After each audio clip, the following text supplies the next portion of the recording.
All right, welcome back to Yahoo Finance Live. Miles London here in New York. We are joined now by Tom Barkin, the president of the Federal Reserve Bank of Richmond. We're also joined by Yahoo Finance Fed correspondent Brian Chung as well. So, President Barkin, thanks for joining. I guess let's start the conversation by how you see the economy right now. If you have any baseline forecasts that you guys at the Richmond Fed are thinking about that you can share with us. Certainly a very fast-moving situation. And I know your last comments were April 8th. It's April 14th. I would imagine we've learned some things in the last few days that perhaps fill in the picture that you're painting right now of the state of the U.S. economy.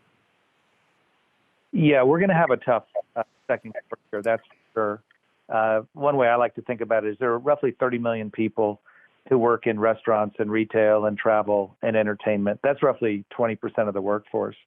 And so a lot of them are struggling right now, and it's awfully easy to imagine a bunch of that population out of work. That'd be an unemployment rate in the mid to high teens, sadly. Where I'm more focused, though, is what's the recovery going to look like? And in particular, how fast can we get out of this? And so that's actually where I'm spending most of my time. President Barkin, Brian Chung here. So for those that aren't aware, the Richmond Fed, you do sit in Richmond, but it covers D.C., Maryland, North Carolina, South Carolina, Virginia, parts of West Virginia, the mid-Atlantic, if you will. I'm wondering, based on the contacts that you've had with those on Main Street or households in the area, what have really been the big pressing problems? And what do you see as an issue that the Fed maybe needs to address further, even though it's already done all these unprecedented actions over the past few weeks? Well, the first set of problems is the folks in the service businesses. We have a lot of travel and tourism on the coast. We've got retail, dining, and entertainment really in all of our cities. And in an effort to handle a healthcare problem, those businesses got shut down. And you hear a lot of emotion from those folks who are suffering because of what we need to do on the public health side. There's been another set of businesses, the classic manufacturing businesses we have in large parts of our district. Many of them are operating, but you do see knock-on for folks who are in the automotive sector, for example, or suppliers into the energy sector. On the positive side, there are many essential businesses. We've got a cash processing operation, but think food processing, hospitals, supply chain, logistics. They're very much still operating. And then, of course, we have the federal government in our district as well, and it's operating as well. President Barkin, those things that you were mentioning, hopefully the CARES Act addresses some of that. The Fed has announced that $2.3 trillion in support, some of that coming from the $454 billion that was appropriated from the CARES Act, which targeted Main Street lending and muni bonds, fallen angels in some cases. I'm wondering, do you think that's enough? I know the Fed tapped through about half of those appropriations. And if not, where else do you think that support could go? Are there other tools in the Fed toolbox that you think the central bank should be deploying at this time? Well, the CARES Act was necessary, and I describe it as stabilization, not stimulus. As you know, a lot of dollars that go to individuals, either directly or through unemployment insurance, a lot of dollars that are being moved now to small businesses in need and some targeted industries. And then, as you say, $450 billion that was allocated to Treasury and the Fed to stand up some facilities to support Main Street lending. And we made an announcement last week in terms of what that might look like. Several of those facilities are out for comment now. But what we can do to bring lending dollars to, and we're talking about a 4-year note with the first-year principal and interest deferred for mid-sized companies that are in need, and that's what we're working on right now. In terms of where we go next, I think that's very much dependent on what authorities are given to us by Congress and our partnership with the Treasury Department. But I hope you've seen we're willing to be pretty creative and pretty innovative in terms of bringing money where it's needed within the constraints of our legislatively granted authorities. And President Barkin, you talked at the beginning of the conversation about the pace of recovery, being so important here. I'm curious for your thoughts on how the economy may be reshaped on the other side of this. Certainly, we want to get money into the hands of as many people who've been laid off or furloughed as possible, and we want to make the businesses whole. But certainly, from your prior career before coming to the Fed, that companies are always looking at these crisis moments to remake where they stand on the other side of this. Do you have any sense of how some companies may look to permanently alter their operations as a result, and what new shape the economy could take, a couple of years down the line? Thanks for that question. I did spend 30 years in business before I came to the Fed, a different profile than the average. I would say that as I talk to businesses, there's some things that are obviously pretty obvious. This will accelerate a move toward folks who deliver online, for example.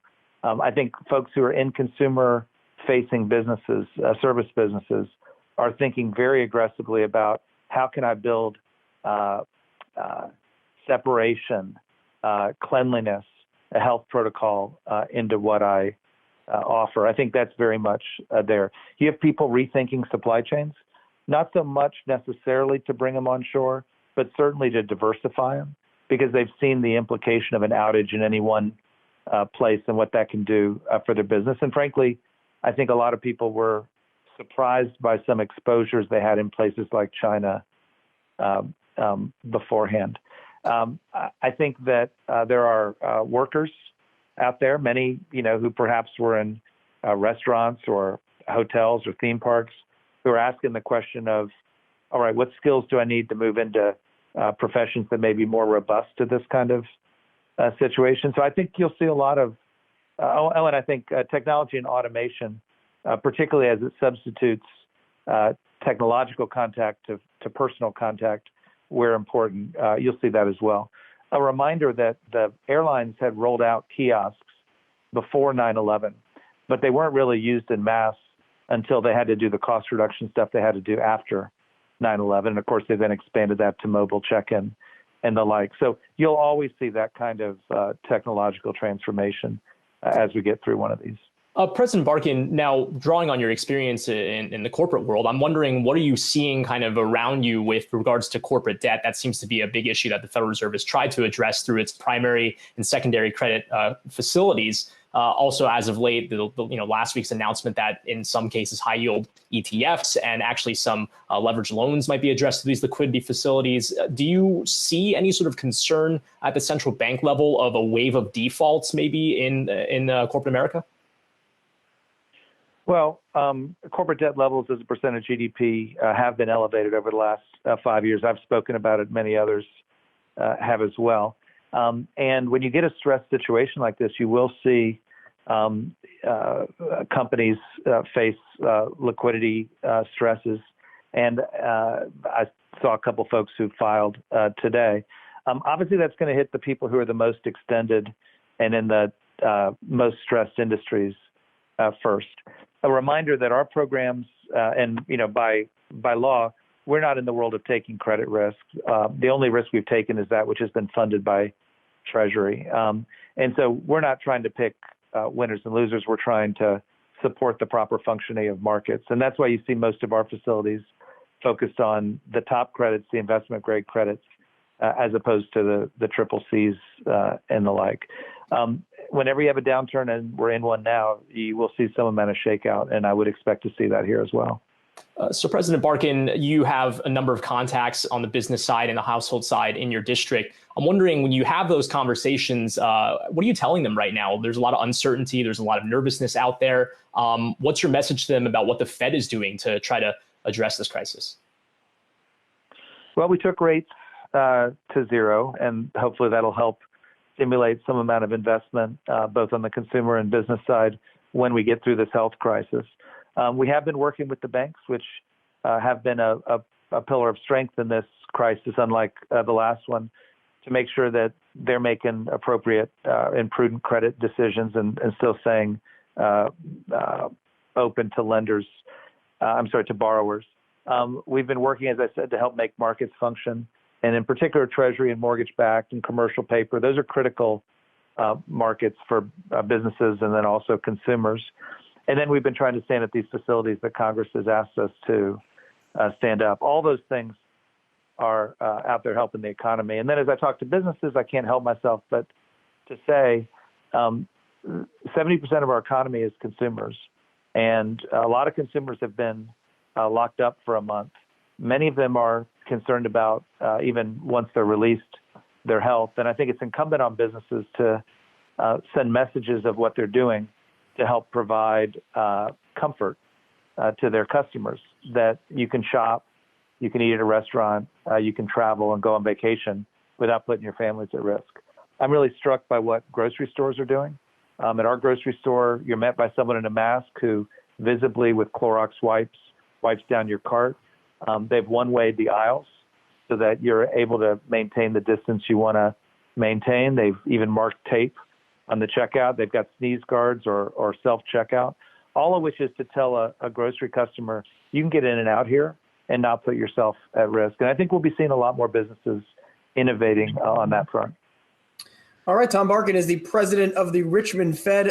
Thanks so much for joining us today. Hopefully we can talk to you soon. Hey investors, Zach Guzman here. Are you interested in learning more about the markets and getting the latest financial news? Well, then click right here to subscribe to our Yahoo Finance YouTube channel.